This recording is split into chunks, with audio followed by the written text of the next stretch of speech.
UPI आखिर है क्या, किसने बनाया, क्यों बनाया और आखिर इससे अमेरिका जैसे देशों की वाट क्यों लगी पड़ी हुई है, चलिए जानते हैं इस वीडियो में। वीडियो को लाइक और चैनल को सब्सक्राइब कर लीजिए। यूपीआई यूनिफाइड पेमेंट इंटरफेस, ये एक तरह का पेमेंट मेथड है, इससे आप पेमेंट कर सकते थे। लेकिन आरटीजीएस, एनईएफटी, आईएमपीएस होने के बावजूद यूपीआई की आखिर क्या जरूरत थी। तो आपको बता दें इन सभी में पहले क्या थी, एक कंडीशन थी कि आप 2 लाख से कम का पेमेंट नहीं कर सकते। लेकिन आईएमपीएस आया, उसमें तो आप कर सकते थे, उसमें तो आप 1000 रुपए से नीचे का ही तो नहीं कर सकते थे। लेकिन इसमें भी कंडीशन थी कि आप किसी मर्चेंट को, जैसे कि आपको 5 रुपए का 10 रुपए का पेमेंट करना होता था तो वो आप नहीं कर सकते हैं। दूसरा, इसमें एक बेनिफिशियरी ऐड करना होता था और बेनिफिशियरी ऐड करने में घंटों का समय लगता था, इतना समय किसके पास होता था, इसलिए इसमें भी कमी निकाल दी गई। तो क्या हुआ कि आरबीआई ने सोचा क्यों ना एक ऐसे इंटरफेस पेमेंट की को लाया जाए जिसमें कम समय लगे, तुरंत हैंड टू हैंड पेमेंट हो जाए और साथ ही किसी भी 5 रुपए 10 रुपए कोई भी पेमेंट आसानी से किया जा सके।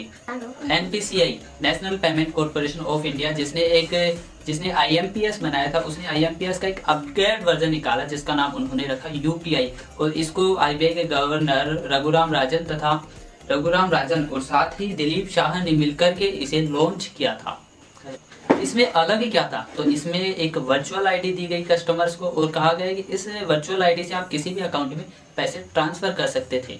इस वर्चुअल आईडी से आप दुनिया में बैठे किसी भी कोने में बैठे व्यक्ति को आप उसकी वर्चुअल आईडी लेकर के आप तुरंत पैसा ट्रांसफर कर सकते थे। इसमें कोई चार्जेस नहीं देना पड़ता था, आपको तुरंत हो जाता था, 24 चालू रहता था। साथ ही आप मर्चेंट को 5 रुपए 10 रुपए 1 रुपए तक का भी पेमेंट कर सकते थे। साथ ही इसमें लिमिट रखी गई 20,000 रुपए, वो भी 24 घंटे के लिए। ये बहुत ही बड़ी बात थी, ऐसा पेमेंट सिस्टम आज तक किसी ने बनाया तक नहीं था। वो पेमेंट सिस्टम चालू कर दिया गया यूपीआई के थ्रू। अब यूपीआई 2016 में शुरू हुआ और ये 2022 में डिजिटल पेमेंट की दुनिया में नंबर 1 पर आ गया। आखिर ये पॉसिबल हुआ कैसे और ये इतनी जल्दी इतना पॉपुलर कैसे हो गया। तो आपको बता दें कि इसमें पहली चीज तो थी, फटाफट पेमेंट करता था, कोई चार्ज तक नहीं देना पड़ता था कस्टमर को। दूसरा ये था कि आप किसी भी मर्चेंट को उसके स्कैनर को स्कैन करना पड़ता था और तुरंत पैसे उसके अकाउंट में। इसके लिए जैसे कि आप यूँ समझिए कि इसमें किसी भी स्कैनर की, जैसे आपने पेटीएम के स्कैन से फ़ोनपे का, आपके पास फ़ोनपे का स्कैनर है और उसके पास दुकानदार के पास पेटीएम का है, आपने स्कैन किया, उसके अकाउंट में पैसे चले गए। फ़ोनपे वाला पेटीएम के स्कैनर से भी कर सकता था और इसमें अकाउंट की कोई मैंडेटरी नहीं रखी गई कि उसका अकाउंट चाहे किसी भी बैंक अकाउंट में, इससे आपको कुछ फ़र्क नहीं पड़ता था। आपको उसकी वर्चुअल आईडी को स्कैन करना था और अकाउंट में सीधे उसके पैसे पहुंच गए भाई, इसलिए भी ये फेमस हो गया। दूसरा, यूपीआई की किस्मत में ही वायरल होना था। 11 अप्रैल 2016 को यूपीआई लॉन्च होता है। उसके साथ ही सितंबर 2016 में फ़ोनपे ने यूपीआई को कंडक्ट कर लिया और अपना पेमेंट इंटरफेस चालू कर दिया। इसके बाद में नवंबर 2016 को एंट्री होती है जियो की, जिसने सबके हाथों में इंटरनेट थमा दिया। इससे क्या था कि हर लोग, जो भी व्यक्ति थे वो आराम से इंटरनेट चला रहे थे, तो यूपीआई का भी यूज़ हो रहा था। इसके साथ ही नवंबर 2016 में नोटबंदी आ गई। उसके बाद तो लोगों के पास कोई ऑप्शन ही नहीं बचा, तब तो यूपीआई फैलना ही फैलना था। और दूसरा इसका कारण था कि सरकार ने सोचा कि यदि हम हमारे भरोसे यूपीआई को प्रमोट करेंगे तो पता नहीं होगा या नहीं होगा। गवर्नमेंट अधिकारी होते भी ऐसे हैं, पड़े रहते आराम से, प्रमोशन हो रहा है ना नहीं हो रहा है, कुछ मतलब नहीं। तो उन्होंने क्या किया कि प्राइवेट जो कंपनीज है उनको टेंडर देना स्टार्ट कर दिया कि हम आपको भाई देते हैं और आप यूज़ करो, जितना चाहिए लोगों तक पहुंचाओ इसको।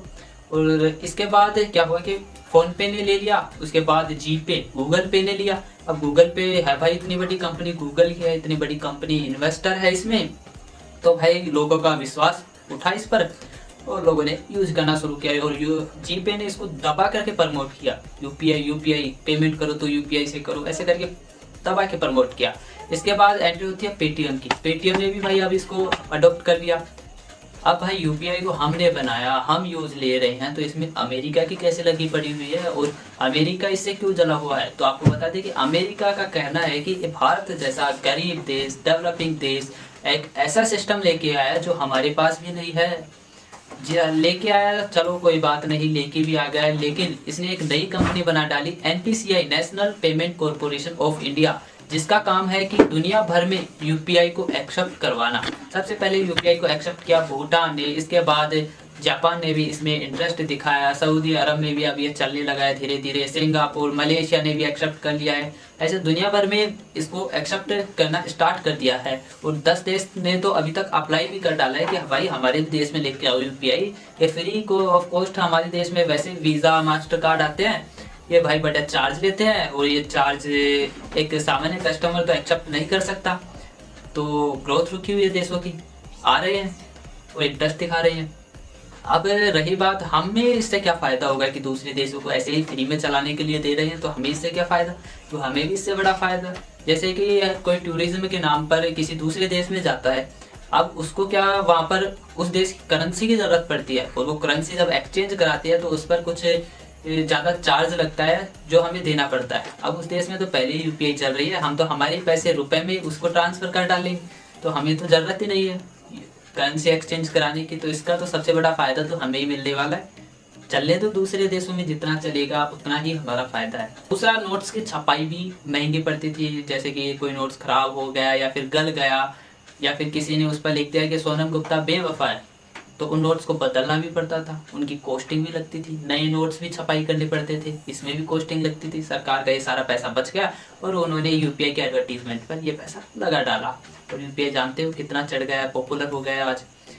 और ये तो छोटी मोटी बात थी। अब आरबीआई ने यूपीआई में 3 ऐसे सिस्टम जोड़ने की बात कर डाली जो तो यूपीआई को इतने ऊपर लेके जाएंगे, शायद आज तक ऐसा पेमेंट सिस्टम किसी ने नहीं डाला। इसमें पहले नंबर पर आता है कि यूपीआई ने क्रेडिट कार्ड सिस्टम लॉन्च किया है, जिसमें कहा गया है कि अब तक तो क्या होता था कि आपके बैंक में या आपकी जेब में जितने पैसे हैं उससे आप कुछ भी खरीद सकते थे, दूसरे के अकाउंट में ट्रांसफ़र किया आपको मिल गया सामान। अब क्या होता है कि क्रेडिट कार्ड से भी आप अपने यूपीआई को जोड़ सकते हो और ख़रीद सकते हो। और आप और हम इस वीडियो को जो देख रहे हैं या फिर बना रहे हैं हम, तब तक यह चीज़ लागू हो चुकी है। दूसरा भाई, अब आपको इसमें स्मार्टफोन की भी ज़रूरत नहीं है। इसमें यूपीआई एनपीसीआई लॉन्च करने वाली है 123 यूपीआई पेमेंट सिस्टम, जिसमें आपको क्या करना है कि 123 नंबर पर कॉल करना है और उसके बाद अकाउंट से अपने आप पैसे डल जाएंगे, कट जाएंगे, कोई टेंशन ही नहीं।